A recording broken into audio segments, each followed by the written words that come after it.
ब्रह्ममुरारिसुरार्चितलिङ्गं निर्मलभासितशोभितलिङ्गम्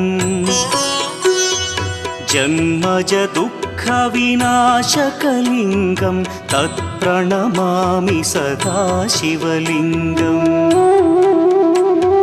देवमुनिप्रवरार्चितलिङ्गं कामदहन करुणाकरलिङ्गम् रावणदर्पविनाशकलिङ्गं तत्प्रणमामि सदा शिवलिङ्गम्